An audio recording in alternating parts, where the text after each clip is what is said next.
ustawy o zmianie ustawy o ochronie gruntów rolnych i leśnych w brzmieniu proponowanym przez Komisję Rolnictwa i Rozwoju Wsi wraz z przyjętą poprawką. Zechce podnieść rękę i nacisnąć przycisk. Dziękuję.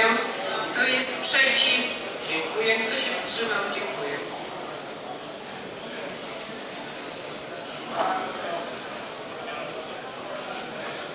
Głosowało 436 posłów, za oddała swój głos 286 posłów, przeciwnego zdania głosu 46 posłów, 4 posłów wstrzymało się od głosu. Stwierdzam, że Sejm uchwalił ustawę o zmianie ustawy o ochronie gruntów rolnych i leśnych.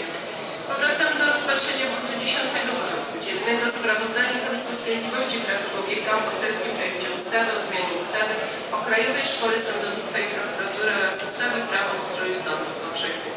Sejm wysłucha sprawozdania komisji przedstawionego przez panią poseł Elżbietę Achlinger oraz przeprowadził dyskusję, w trakcie której zgłoszono poprawki.